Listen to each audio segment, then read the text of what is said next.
Olá, turma. Vamos iniciar a patologia mamária. E quando a gente estuda doenças mamárias, a gente pergunta quais são os tipos de lesões de mama biopsiadas ou excisadas cirurgicamente mais frequentes, né? E entrando nesses números, o que esses números refletem? Quando a gente avalia os resultados dessas biópsias ou amostras de tecido mamário doente, a gente vai ter quatro categorias, tá? A gente vai ter uma categoria onde a gente não encontra alterações microscópicas. O que é isso? É quando a gente tem uma alteração na imagem ou mesmo na clínica que é amostrada, né, e que chega e é examinada no microscópio e não se observa alteração. Depois disso a gente vai ter uma grande categoria de alteração chamada fibrocística, que é uma alteração benigna da mama que a gente vai ver a seguir, tá? Então, um achado benigno. Depois disso, a gente vai ter um grupo de alterações inflamatórias, onde a gente pode ter necrose da gordura mamária, onde a gente pode ter um ducto que dilatou e inflamou, e outras condições inflamatórias um pouco menos comuns, como alterações relacionadas a diabetes ou doenças autoimunes, que entram todas nessa categoria inflamatória. E por último a gente vai ter os tumores, tá? A gente vai ter tanto os tumores benignos quanto os malignos de mama, tá? Então fica no último grande grupo ali de alterações que a gente encontra nessas amostras de mama. E respondendo a pergunta de o que os números refletem, eles refletem as estratégias preventivas que já existem, né, para detecção precoce de neoplasia maligna de mama, né, o câncer de mama. Então toda aquela conscientização que vem quanto ao exame da mama e os exames preventivos da mulher, eles estão refletidos nesses números, nesses achados ali de alterações benignas, inflamatórias e também na identificação do câncer de mama. Entrando agora especificamente nas alterações, a gente vai ver a alteração fibrocística. Ela é uma lesão ou alteração não proliferativa do tecido mamário. Quando a gente fala em não proliferativo, a gente está falando de uma relação não com o epitélio ductal ou acinar ali, tá? O epitélio ele não vai estar proliferando, tá? Clinicamente se aparece como algumas alterações macroscópicas, a gente pode dizer. Então é muito comum uma massa palpável em relação à alteração fibrocística, se tem uma palpação de uma área mais nodular, e isso aí pode ser visto por imagem também, tá? Então a tradução clínica da alteração fibrocística é um nódulo, uma massa. A patogênese dessa alteração envolve a reação dos ductos e do estroma mamário aos ciclos hormonais. Então, em cada ciclo vai sofrendo ação hormonal e o estroma ali, em determinada medida, em algumas mulheres, pode reagir um pouco mais, um pouco menos a essa variação hormonal. O tecido mamário pode ficar endurecido, né, nessa área. Isso aí devido a uma hiperplasia fibrosa, uma alteração fibrosa que vai acontecer ali no estroma da mama. Os ductos podem se dilatar formando cistos e podem sofrer alterações adaptativas, como uma adenose, uma metaplasia apócrina. Aqui então a gente tem algumas imagens sobre essa alteração fibrocística. Aqui tem uma porção de mama. Vocês veem que a gente tem essa grande área cinzenta aqui, refletindo bastante estroma, e essas áreas mais cavitadas aqui, que são os ductos cistificados. A gente vai para a microscopia e vê esse achado. Toda essa imagem rosa aqui é proteína, então é o estroma fibroso dessa mama, né? Normalmente a gente tem um pouquinho mais de gordura aqui no meio, aqui tem uma área bem densa de estroma, então tem essa alteração fibrosa. E a gente tem ductos cistificados. A gente tem uma adenose de ácinos e ductos mamários. A gente tem meio que uma proliferação, né? Alguns deles ficam cistificados e com essa metaplasia apócrina. Eles ficam com o fenótipo mais eosinofílico, lembrando uma glândula apócrina. E ainda a gente pode ter algumas alterações secundárias, como calcificações, né, nos ductos ou no estroma.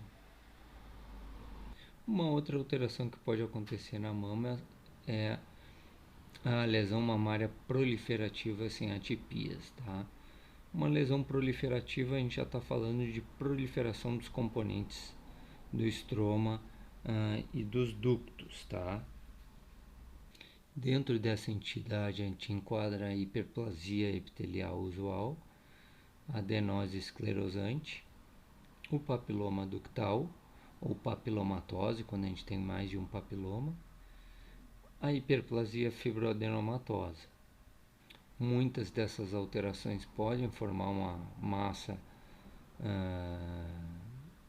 na palpação identificada na mamografia, e essa entidade, né, essa categorização, vamos dizer, de lesão proliferativa, né, ela tem um risco de câncer aumentado, de uma a duas vezes, tá? Então, por isso que ela é separada daquela alteração fibrocística que não tem nenhum risco de câncer quando é identificado, e quando a gente encontra essas alterações proliferativas, como a hiperplasia epitelial usual, a adenose esclerosante, os papilomas e a hiperplasia fibroadenomatosa, a gente tem um risco um pouquinho maior, né? Então essa paciente vai ser observada com um pouco mais de cuidado. Aqui então a imagem dessas alterações proliferativas. Nesse canto superior aqui a gente tem hiperplasia ductal usual. A gente tem umas fendas irregulares entre essas células epiteliais proliferativas que estão dentro do núcleo, né, igual essa imagem aqui central. A gente pode ter formação de algumas papilas, a gente pode ter alteração colunar, a gente pode ter metaplasia apócrina aqui dentro também, e a gente pode ter a formação dos papilomas, que são essas papilas dentro desses ductos, desculpa. Essas alterações proliferativas, como a hiperplasia ductal, ela pode avançar um pouco mais e já começar a apresentar algum grau de desorganização, de displasia ou de atipia nessa área de hiperplasia. Então, a gente pode categorizar ela em determinada medida como uma hiperplasia ductal atípica, tá? Daí o risco para avançar para um câncer de mama, para essa paciente desenvolver em determinada medida um câncer de mama um pouquinho mais na frente, já aumenta em relação à população em geral. Em cima, na esquerda, a gente vê essa proliferação tubular ou ductal, né, dentro de uma adenose esclerosante. Ela é chamada de adenose porque isso aqui não é uma neoplasia, tá? E aqui embaixo uma adenose microglandular, né, que confunde bastante com uma neoplasia. Isso aqui é um desafio para quem faz patologia mamária, né, de identificar esse diagnóstico. Muitas vezes a gente tem que fazer uso de técnicas especiais para identificar a célula basal, né, que geralmente não aparece na neoplasia, mas mesmo assim a gente tem caso de lesões benignas, como essa alteração chamada de adenose microglandular, que pode em áreas não ter a célula basal. Aqui tem um outro exemplo de alteração proliferativa, que é a alteração em hiperplasia de células colunares. A gente vê que as células dos ductos elas estão com um aspecto um pouco mais alongado, mais colunar. Às vezes tem esse snouting aqui que se chama, essas cabecinhas saindo do epitélio. E isso aqui pode avançar para ter atipia associada, tá? Isso aqui então também entra na categoria proliferativa. Outro achado importante é a cicatriz radial. A cicatriz radial também é uma alteração benigna que se confunde bastante com um câncer de mama, né, com uma neoplasia maligna. A gente tem uma área central fibrosada onde a gente tem uma adenose, uma proliferação de ductos, né, com um padrão radiado, assim, estrelado, então que confunde bastante com um câncer de mama, tanto na clínica, né, na palpação, quanto na mamografia, quanto na microscopia. Tá? Tem que ter uma experiência para olhar esse tipo de lesão e muitas vezes fazer uso de uma técnica complementar, né, a imunistoquímica, para confirmar que isso aqui não é uma neoplasia de mama. Entrando agora nos tumores de mama, vamos ver o primeiros benignos, né? Primeiro o fibroadenoma, tá? Que é o tumor de mama mais comum. Então, a maioria das lesões de mama, né, são benignas, né? E o tumor benigno mais comum é o fibroadenoma, tá? Ele é uma neoplasia que tem um componente ductal, um estroma fibroso e um componente tubular, tá? Um componente de ductos. Ele geralmente é bem delimitado, circunscrito, né? Geralmente tem uma cápsula associada, ele é móvel, com um padrão mais arredondado, tá? A idade maior de aparecimento dessa lesão, então, é entre os 20 e os 40 anos de idade. Aqui, então, imagens do fibroadenoma, macroscopia, um nódulo bem delimitado, né? Ele chega a ter uma cápsula aqui na periferia, ele é cinzento, brilhante, amolecido, ele é meio elástico se a gente aperta, né? E quando a gente vai ver na microscopia, a gente tem um componente de estroma, né? Esse estroma fibroblástico fibroso aqui, e ductos proliferando no meio, tá? Então, ductos proliferando e esse estroma importante no meio. Geralmente ele é homogêneo, mantém assim uma proporcionalidade entre esses dois componentes que estão proliferando. Quando a gente vai analisar os componentes, a gente pode entrar em algumas variantes, tá? Então, o fibroadenoma ele pode ter uma característica um pouco mais hipercelular, então daí ele pode ser chamado de fibroadenoma celular ou fibroadenoma juvenil, geralmente aparecem em pacientes mais jovens e são fibroadenomas maiores. Ou ele pode ter um componente tubular bem importante, pode ter pouco estroma, então em determinada pode ser chamado até de adenoma tubular quando predomina os túbulos em relação ao estroma que está proliferando. Entrando agora no adenoma da lactação, né? Ele é uma lesão benigna, tá? Constituída por uma área da mama que proliferou, que hiperplasiou e ficou num padrão nodular, tá? Ele ocorre ali na volta da gravidez, na porção final da gravidez ou no puerpério. A gente pode ter uma área isolada dessa proliferação nodular ou a gente pode ter múltiplas áreas nodulares. Quando a gente vai observar macroscopicamente e microscopicamente, a gente vai ver lóbulos grandes, né, com aumento das glândulas mamárias e cistificação dos ductos. Na microscopia, quando a gente vai olhar as células, elas estão todas vacuoladas, né, cheias de secreção mamária. Tá? Então, aqui do lado a gente tem uma foto macroscópica bem típica desse adenoma da lactente, né, ou adenoma da lactação, onde a gente tem secreção preenchendo ductos e essa área nodular que na microscopia a gente observa e vê as células todas hipertrofiadas e aumentadas de volume. Então aqui a gente tem a microscopia desse adenoma, a gente vê uma grande hiperplasia e hipertrofia dos lóbulos mamários. Quando a gente vê os detalhes das células, elas estão todas vacuoladas, né, hipertróficas, cheias de secreção. Outra lesão fibroepitelial da mama é o tumor filoides, ou tumor filoides.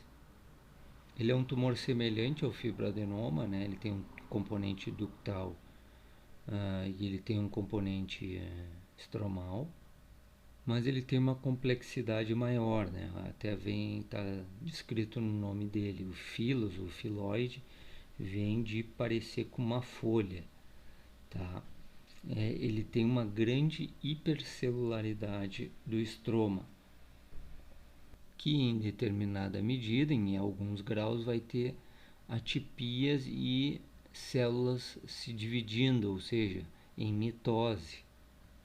Então ele é diferente do fibroadenoma porque ele tem essa complexidade do componente estromal, né, que tem atipias e tem proliferação com divisão celular mais importante, então com mitose. Ele tem um espectro, né, vai desde um tumor filoides benigno até um tumor filoides maligno, né, com uma categoria intermediária que a gente chama de limítrofe ou borderline, tá? Então, que a gente não pode definir muito o prognóstico dele porque ele fica nessa categoria intermediária. Os malignos, né, tem um comportamento mais agressivo, com uma invasão local mais importante e raramente, então, com presença de metástase. O que mais acontece no tumor filoide é a recorrência, tá? Então ele vai recidivar. Então por isso que é importante nesse tumor dar um pouco mais de margem, né, de mama normal quando for retirar, para diminuir essa chance de recidiva da lesão. Aqui em mais detalhes, né, a gente vê o estroma do tumor filoides, né, bem hipercelular, diferente lá do fibroadenoma, e essa complexidade, né, aparecendo uma folha onde a gente tem reentrâncias dos ductos e esse estroma bem importante hipercelular no meio. Aqui nesse estroma que a gente vai procurar as atipias e contar as mitoses para categorizar essa neoplasia em benigna, em borderline ou maligna. Passando agora para o papiloma intraductal, tá? Ele é uma proliferação, assim como aquele pequeno papiloma que a gente falou lá nas alterações proliferativas. Às vezes esse papiloma ele pode atingir uma dimensão bem grande, né? Daí ele já é categorizado como um papiloma intraductal, né? Que é onde ele faz um nódulo, uma massa, uma pequena nodulação que pode ser palpável. Isso aí, essa condição ela é benigna, tá? E ela pega principalmente os ductos lactíferos, ou seja, os ductos principais ali, a saída, né, vamos dizer, dos ductos principais ali na areola e no mamilo. O papiloma, então, é um crescimento intraductal de células epiteliais que vai formando uma estrutura papilar. Como a gente vê nas imagens do lado, é como se fossem umas pequenas arvorezinhas, né, crescendo dentro da luz dos ductos. Então, qualquer proliferação epitelial que vai para dentro de uma víscera oca, ou de um ducto, ela tem esse padrão de crescer de forma mais papilar, tá? Isso aí deixa ele bem propenso a rupturas, rompimentos. Então, como tem um estroma fibrovascular, muitas vezes pode romper e sangrar. Então dá aquelas descargas mamilares ali de uma secreção serossanguinolenta. Como eu falei ali, a gente tem vários tamanhos de formação desses papilomas, né? Tem desde envolvimento de ductos pequenos, onde a gente tem pequenos papilomas, que podem ser às vezes múltiplos, daí a gente pode usar o termo papilomatose, até os ductos maiores, então, onde a gente tem aqueles adenomas grandes, né, que simulam muitas vezes uma neoplasia mais agressiva, né, mas são lesões intraductais benignas, né? E aqui a gente tem esse exemplo. Então, aqui a gente tem papilomas ductais com uma grande dimensão. Então, a gente tem um ducto dilatado, é só ver aqui na periferia, e dentro desse ducto está proliferando essa grande massa com estroma fibrovascular, formando essas estruturas papilares aqui, né, que são benignas, né? Isso aqui é uma proliferação ductal que tem todos os componentes, a célula luminal e a célula basal, então não é uma neoplasia maligna, e então isso aqui é uma condição benigna, né, que a gente chama de papiloma intraductal.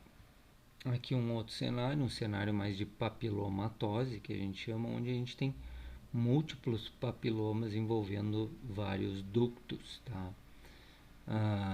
Alguns desses papilomas podem ter alterações proliferativas associadas, tem uma hiperplasia ductal ali associada a essa proliferação papilar. Então fica nesse cenário bem florido, que a gente chama. Agora entrando nas neoplasias malignas de mama, tá? A gente inicialmente faz a pergunta: o câncer de mama é frequente? E também, o que a gente pode falar de fator de risco para câncer de mama? Bom, a maioria deve já ter ideia, né? O câncer de mama, na verdade, é o câncer mais comum em mulheres em todo o mundo, tá? Ele é um câncer mais comum em mulheres no Brasil também e é o segundo em mortalidade, só perde para o câncer de mama, para o câncer de pulmão. Fatores de risco conhecido para o câncer de mama, a gente tem história familiar, né? Mães e irmãs com câncer de mama a paciente tem até um risco de 2 a 9 vezes maior de desenvolver o câncer de mama. Em pacientes com menarca precoce e menopausa tardia, a gente pode ter um risco 2 vezes maior de desenvolver o câncer de mama.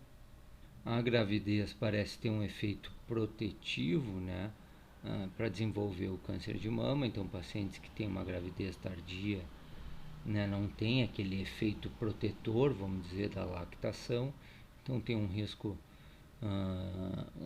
até 3 vezes maior descrito de desenvolver o câncer de mama. Aquelas alterações proliferativas que a gente comentou também são fatores de risco para câncer de mama, né, 2 vezes maior na hiperplasia simples, 4 vezes maior na hiperplasia atípica. E quando a gente tem um cenário de carcinoma in situ, a gente vai ver a seguir, quando a neoplasia já está proliferando dentro do ducto sem invadir a membrana basal, então o carcinoma in situ de mama, né, a gente vai ter um risco 8 vezes maior de desenvolver a neoplasia invasora nessas pacientes. Falando em localização, o quadrante superior lateral é o quadrante que está mais envolvido no aparecimento do câncer de mama. 50% dos casos aparecem aí. Isso aí parece ser um efeito por causa do parênquima mamário, que está mais concentrado nessa localização. A região central, na região central a gente tem mais ou menos 20% dos casos, e nos demais quadrantes então fica dividido, né, o restante do aparecimento dos casos. Quadrante superior medial, quadrante inferior lateral, quadrante inferior medial. Entrando na classificação do câncer de mama, a maior parte das neoplasias malignas de mama são carcinomas, tá? Eventualmente a gente tem neoplasia mesenquimal, como um sarcoma surgindo, linfomas e outros tumores mais raros, como até metástases para a mama, tá? São eventos mais raros. A neoplasia maligna mais comum da mama, então, é o carcinoma, representando 98% dos casos. Dentro dos carcinomas, a gente subcategoriza, né, entre o carcinoma não invasivo, ou in situ, ou intraductal, e o carcinoma invasivo, infiltrativo. Nas imagens ao lado, a gente vê exame de mamografia, onde a gente tem um nódulo, né, opaco, né, no raio-x. Ele tem bastante estromicelo, então ele fica mais opaco, tem uns pontos de calcificação aqui dentro, bem num padrão nodular, suspeito para neoplasia. Se procede a biópsia para confirmar, a gente vê a neoplasia epitelial infiltrativa e a gente vê as calcificações que estavam presentes na mamografia.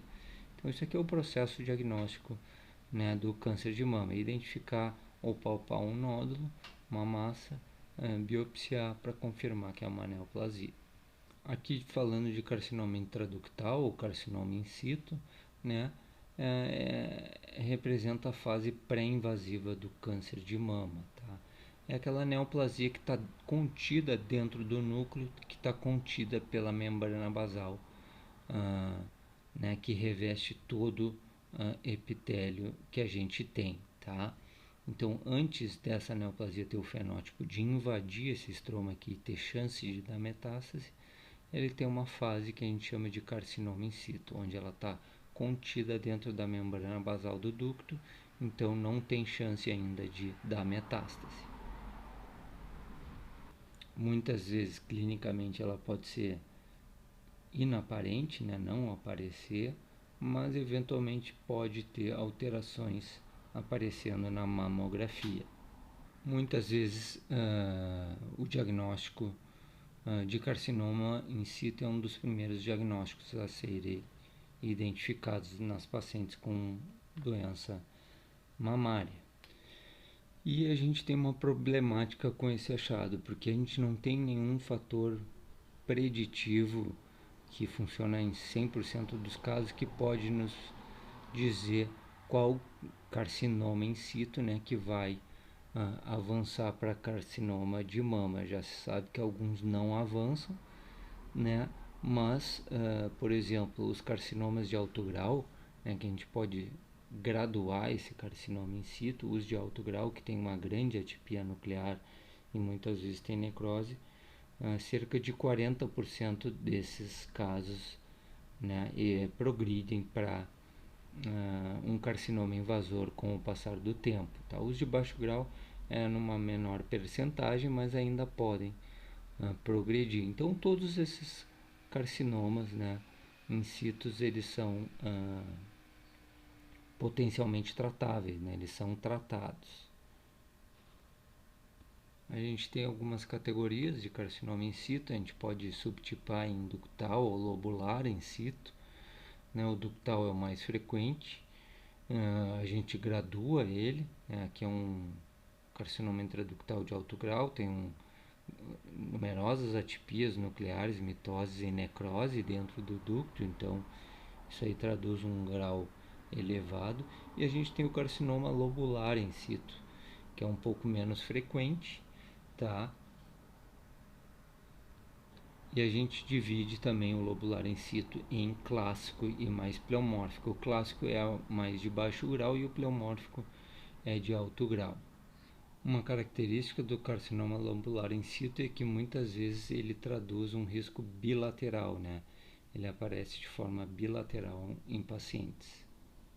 Então, quando é encontrado o carcinoma in situ de um lado de uma mama, ele tem um risco contralateral de desenvolver carcinoma de mama na mama contralateral. Aqui imagens do carcinoma lobular in situ. Então, dentro dos lóbulos mamários, daquela porção final, né, do complexo ductal e lobular mamário, a gente vai ter esse preenchimento pelas células neoplásicas do lóbulo mamário. Então ele mantém aquela lobulação usual da mama. Reparem que está contido pela membrana basal, não está infiltrando para fora aqui no estroma.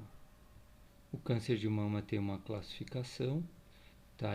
Essa classificação foi atualizada agora há pouco tempo, feita pela Organização Mundial da Saúde, tá? Os tipos principais que a gente tem é o carcinoma invasor do tipo não especial, que também é chamado ductal não especial, né? Ele representa 70% dos casos, e a gente tem alguns tipos especiais, como o tipo lobular, o tipo tubular, medular e mucinoso, além de outras formas menos comuns. Qual é a importância dessa classificação? É que muitas das entidades, né, eles vão ter um prognóstico mais definido, um cenário clínico patológico e também imunofenotípico e molecular mais definido. Então, com isso a gente categoriza os tipos de carcinoma de mama para então dar um tratamento bem específico para cada tipo. Macroscopicamente, o câncer de mama ele muitas vezes causa uma reação desmoplásica no estroma, então ele fica firme, ele fica petrificado, né? Ele também aparece macroscopicamente como uma massa, um nódulo brancacento com a borda irregular. Vocês veem então aqui que é diferente do fibroadenoma.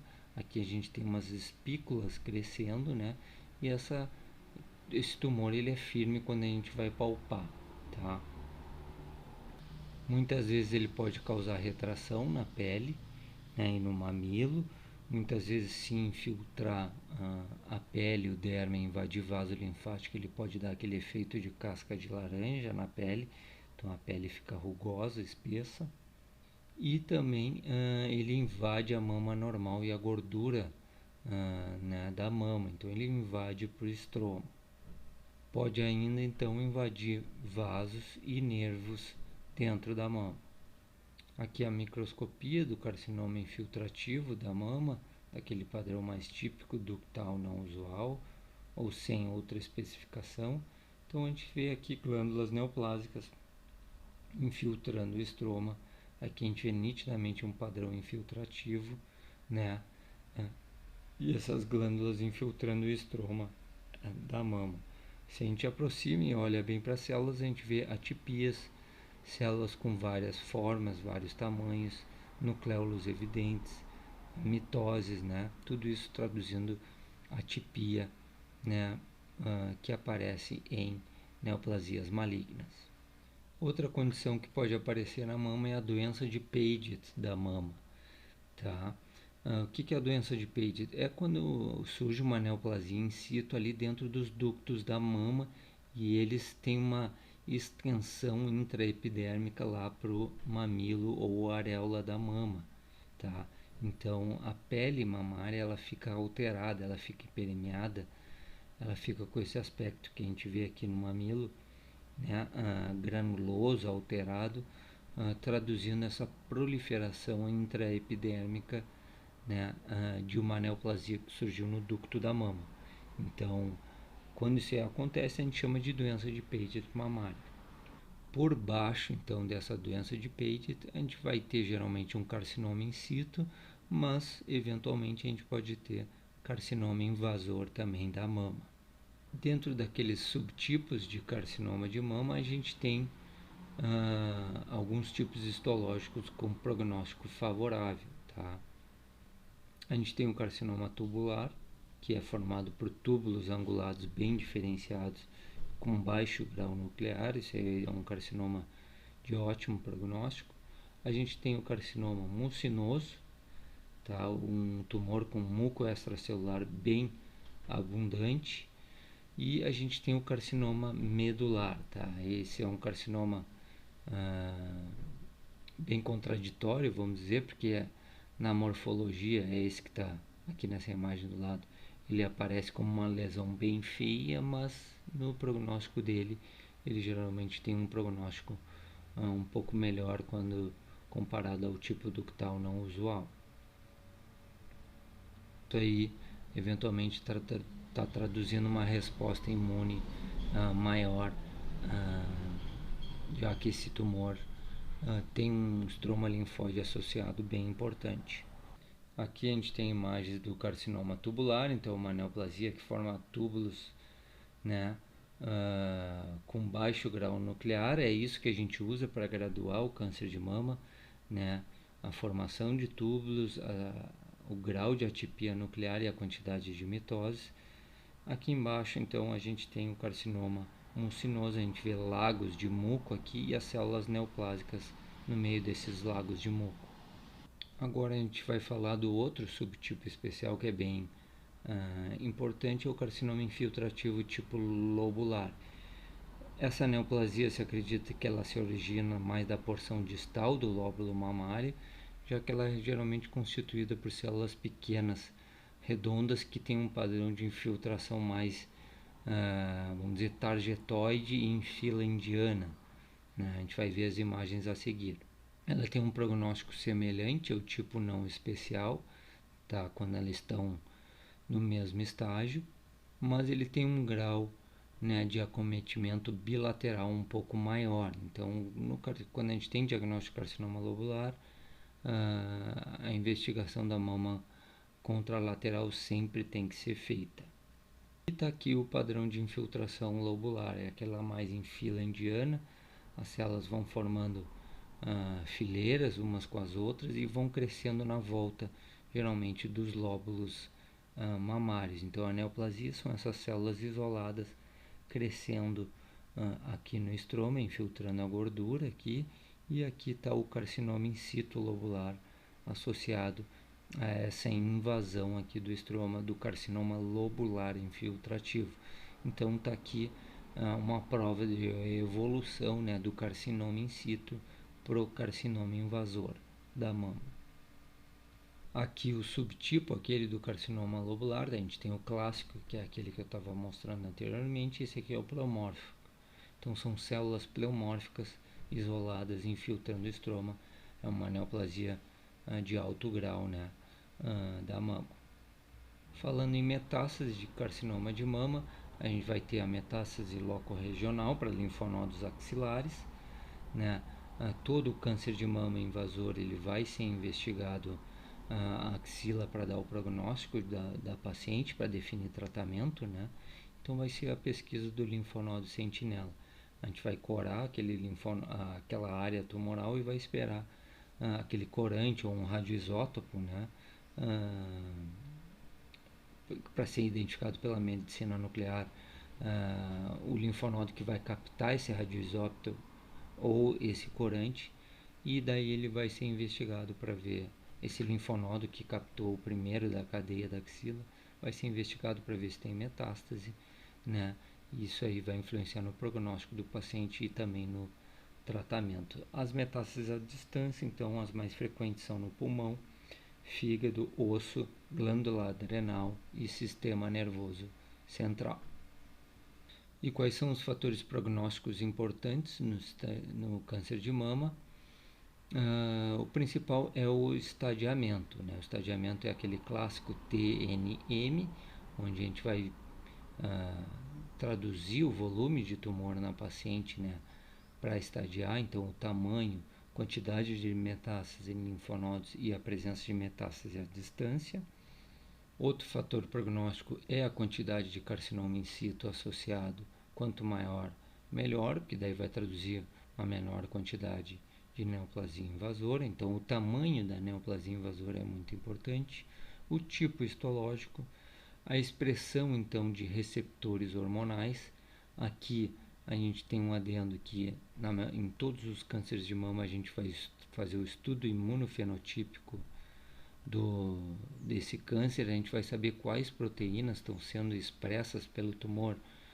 Isto é, a gente vai dizer se o tumor tem cabelo comprido, se tem olho azul, né? A gente vai caracterizar o que o tumor está expressando, e quanto ele mais se assemelhar a um tecido mamário normal, mais bem diferenciado ele é. Ele tende então a ter um prognóstico melhor. Então, expressão de receptor hormonal indica uma boa diferenciação, e a gente tem ainda medicamentos específicos para atuar nessa expressão hormonal do tumor, que funciona como um fator promotor para o crescimento da neoplasia, né? Então a gente usa medicamentos para bloquear esse efeito hormonal e e então tratar melhor e impedir o crescimento do tumor nessas pacientes. O índice proliferativo também é importante. A gente mede isso aí também com imunistoquímica, tem um marcador chamado Ki67, então o índice proliferativo pode ser baixo, intermediário ou alto. Além disso, a gente tem uma outra proteína, uma oncoproteína, né, que está superexpressa, que é o HER2. A gente vai usar um medicamento específico também para esse fator de crescimento epidérmico, né, que promove também o crescimento da neoplasia e piora o prognóstico das pacientes que têm essa proteína superexpressa, que é o HER2, tá? Então, a gente pesquisa através da imunistoquímica a superexpressão de HER2 e se estiver presente, a paciente tem um prognóstico piorado, então ela vai usar um medicamento específico para essa alteração, que é o trastuzumab. O estadiamento do câncer de mama, então, no estágio 1 tem um prognóstico muito bom, e à medida que o estadiamento então vai avançando, né, depende de tamanho e presença de metástases nodais ou à distância, o prognóstico vai né, diminuindo.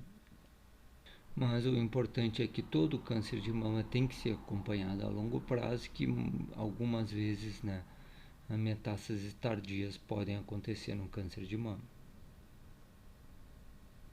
Para finalizar, então, vamos falar de patologia de mama em homens. A alteração mais frequente é a ginecomastia, onde a gente tem um aumento da mama no homem, que geralmente é resultado de aumento de atividade estrogênica por uma causa endógena ou exógena, ou por uma diminuição da atividade androgênica, né, nesse paciente. Mas muitas vezes tem até uma combinação dos dois, tá? Clinicamente vai aparecer como um aumento da mama, e na histologia a gente vai ter hiperplasia e hipertrofia glandular do estroma desses pacientes. Tá? Esses pacientes também têm um risco um pouco mais aumentado para desenvolver câncer de mama em homem. Aqui, então, falando de câncer de mama em homens, né, é 100 vezes menos comum que em mulheres. Ocorre com maior frequência em países arábicos, em pacientes com síndrome de Klinefelter e em pacientes com câncer de próstata que foram tratados com estrógenos. Toda a histologia e graduação e estadiamento vai seguir o mesmo do câncer de mama, tá? Muito obrigado e bons estudos.